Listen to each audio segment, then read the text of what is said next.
സ്വാമിയേ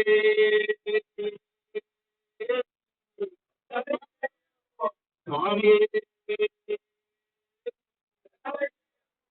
സ്വാമിയേ.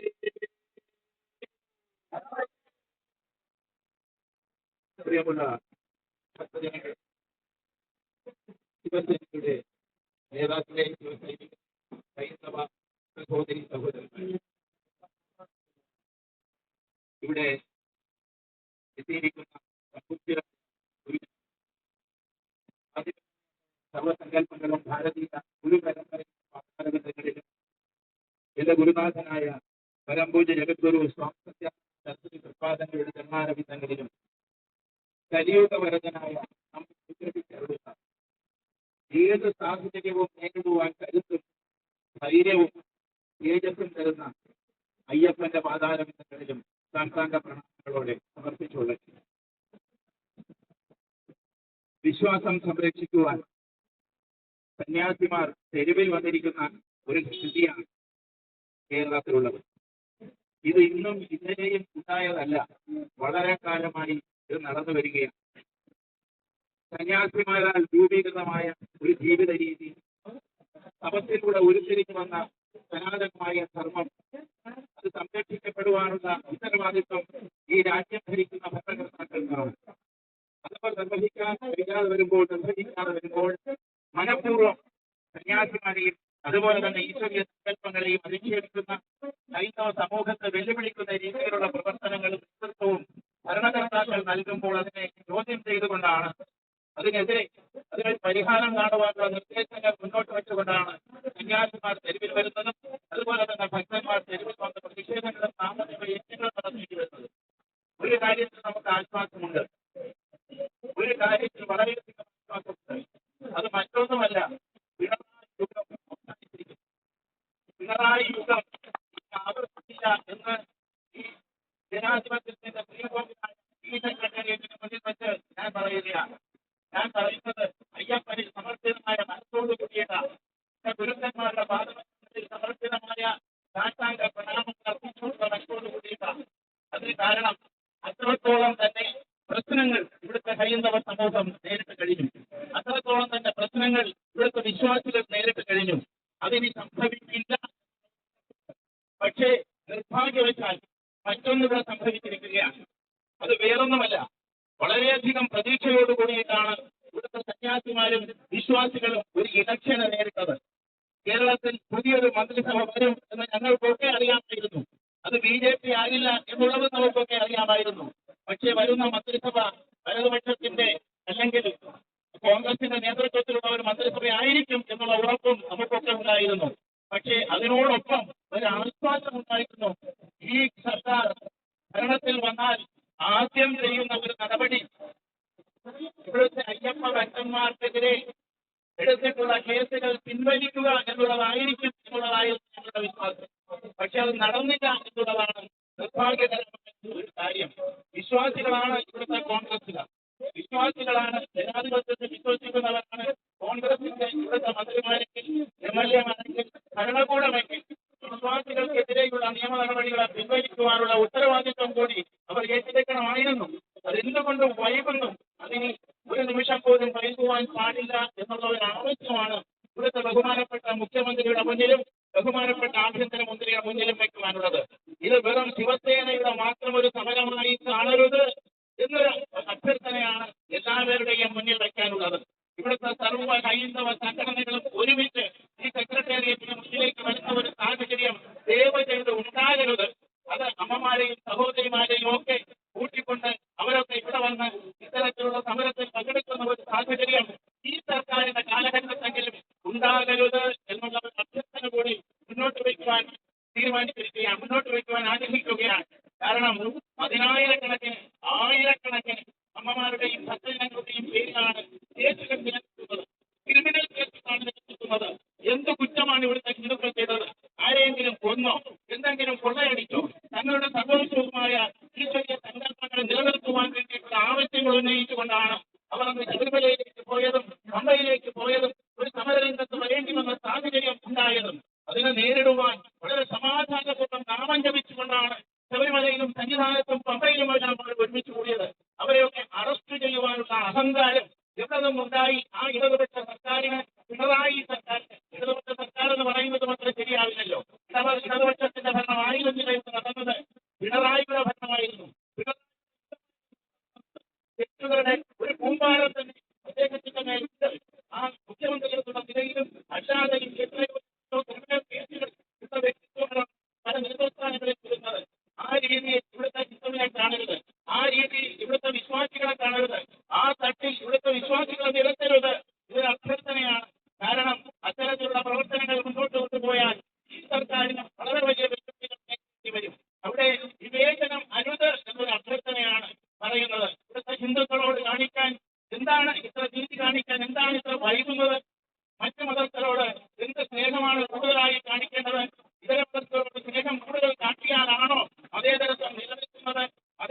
എന്ന് പറയുന്ന വാക്കിന്റെ അർത്ഥം അതാണോ?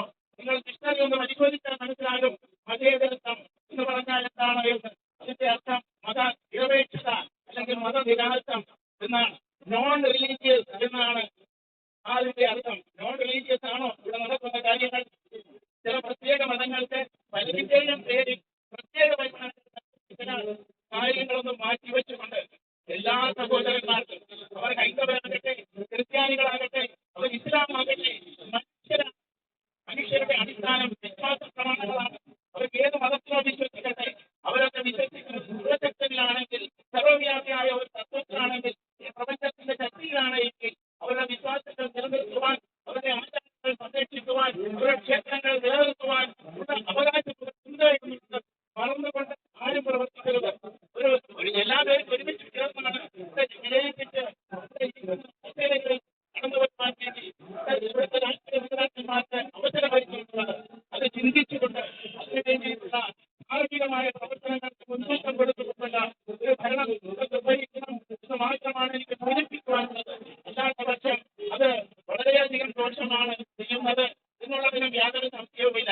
കാരണം ഈ സെക്രട്ടേറിയറ്റ് എന്ന് പറയുന്നത് ശ്രീകോവിലാണ് എന്നല്ലേ പറയുന്നത്. എന്തിന്റെ ശ്രീകോവിലാണ്? ജനാധിപത്യത്തിന്റെ ശ്രീകോവിലാണ്. ഇവിടെ ജനാധിപത്യമാണോ മതാധിപത്യമാണോ നടക്കുന്നത്?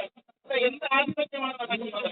ആ മതാധിപത്യത്തിൽ നിന്ന് ജനാധിപത്യത്തിലേക്ക് ഉള്ള ഒരു മാറ്റം അനിവാര്യമാണ്. അത് തീർച്ചയായും ഇവിടെ നിലനിൽക്കുന്ന സർക്കാരുകൾ ഭീഷണി ആണെങ്കിൽ അതിന്റെ ഉത്തരവാദിത്വം ഇവിടുത്തെ ഭക്തന്മാരല്ല.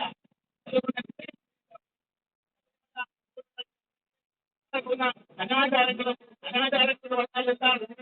അവിടുത്തെ ഭരണകർത്താക്കൾ നടത്തുന്നതാണ് അനാചാരങ്ങൾ. ഭക്തന്മാരല്ല അവിടെ അനാചാരങ്ങൾ നടത്തുന്നത്. അവിടെ നടത്തേണ്ട കാര്യം നടത്തുന്നത് ഭക്തന്മാരല്ല. ഭക്തന്മാർ വിശദീയമായ ചൈതന്യത്തിന് ദോഷം ചെയ്യുന്ന ഒരു കാര്യവും ചെയ്യുന്നില്ല, ചെയ്തിട്ടുമില്ല. സ്ത്രീ പ്രവേശനം വേണം എന്ന് ഇവിടുത്തെ ഹിന്ദുക്കൾ ആവശ്യപ്പെട്ട്, സ്ത്രീ പ്രവേശനം പാടില്ല എന്ന് ഇവിടുത്തെ ഹിന്ദുക്കൾ ആവശ്യപ്പെട്ടിട്ടില്ല. സ്ത്രീകൾ അവിടെ പ്രവേശിക്കാം, യാതൊരു സംശയവുമില്ല. പണ്ട് മുതലേ സ്ത്രീകൾ പ്രവേശിക്കുന്നുണ്ട്, ഇന്നും സ്ത്രീകൾ പ്രവേശിക്കുന്നുണ്ട്, ഇനിയും അവർ പ്രവേശിച്ചോട്ടെ. പക്ഷെ എന്താണ് പാടില്ലാത്ത? യുവതീ പ്രവേശമാണ്. ജെൻഡർ ഇക്വാലിറ്റിയൊക്കെ ഉണ്ട്, യാതൊരു സംശയവുമില്ല. ജെൻഡർ ഇക്വാലിറ്റിയെ ബാധിക്കുന്ന പ്രശ്നമല്ല ഇത്. ഓരോ ക്ഷേത്രത്തിനും അതാതിൻ്റെതായ ആചാരങ്ങളും അനുഷ്ഠാനങ്ങളും പ്രത്യേകമായ വിശ്വാസ പ്രമാണങ്ങളുണ്ട്, പ്രതിഷ്ഠാപനമായ സങ്കല്പങ്ങളുണ്ട്, താന്ത്രികമായ വ്യത്യസ്ത ചടങ്ങുകളുണ്ട്. ഒരു ക്ഷേത്രത്തിലുള്ളത് പോലെയല്ല മറ്റൊരു ക്ഷേത്രത്തിലുള്ളത്.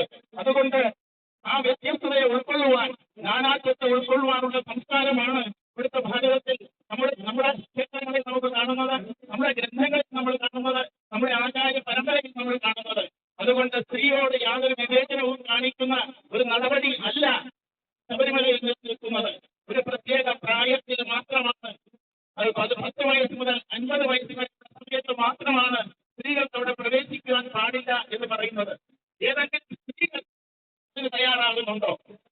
ഇവിടുത്തെ ഹിന്ദുക്കളായിട്ടുള്ള വിശ്വാസികളായിട്ടുള്ള സ്ത്രീകൾ ആരെങ്കിലും തന്നെ ഞങ്ങൾക്ക് പ്രവേശിക്കണം എന്ന ആവശ്യം ഉന്നയിച്ച് എന്തെങ്കിലും ഒരു അപേക്ഷ കൊടുത്തിട്ടുണ്ടോ? എന്തെങ്കിലും ഒരു മെമ്മോറാണ്ടം തയ്യാറാക്കിയിട്ടുണ്ടോ? വിശ്വാസികളായ സ്ത്രീകൾ ഒരു പ്രക്ഷോഭം നടത്തിയിട്ടുണ്ടോ? ശബരിമലയിൽ പ്രവേശിക്കുവാൻ ഞങ്ങൾക്ക് അവസരമുണ്ടാകണമെന്ന് പറഞ്ഞ്.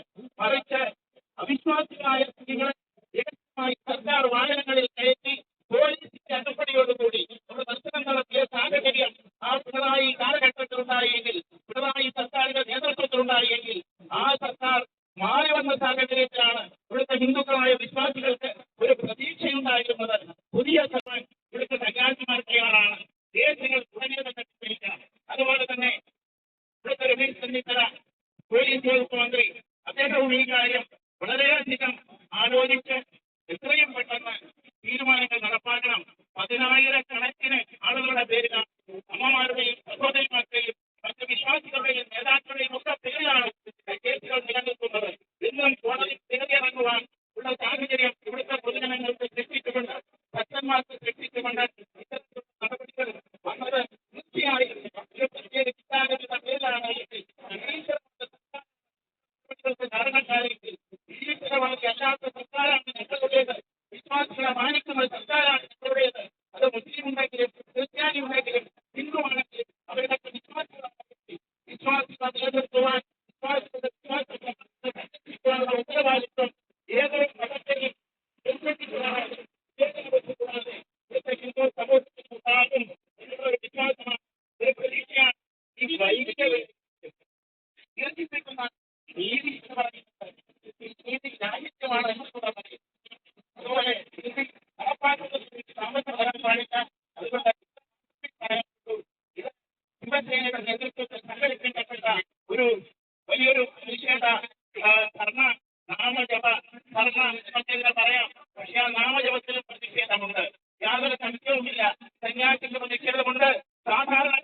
ഉദ്ഘാടനം ചെയ്തതായി അയ്യപ്പന്റെ പാതാളബിന്ദുകളിൽ സാഷ്ടാംഗം നമസ്കരിച്ചുകൊണ്ടും ഇവിടുത്തെ ഭക്തജനങ്ങൾക്ക് വാക്ക് കൊടുത്തുകൊണ്ടും ഇതിനൊരു മറുപടി ഉത്തരം ഉണ്ടാകുന്നത് വരെ, ഇതിനൊരു പരിഹാരം ഉണ്ടാകുന്നത് വരെ, സർവ കേസുകളും പിൻവലിക്കുന്നത് വരെ ഈ സമരം മുന്നോട്ട് പോകുമെന്ന് ഇപ്പോൾ ഈ ധർണ അല്ലെങ്കിൽ ഈ ജപയജ്ഞം 10,000-കണക്കിന് ലക്ഷക്കണക്കിന് സർവ സമസ്ത വിശ്വാസികളെയും സംഘടിപ്പിച്ചു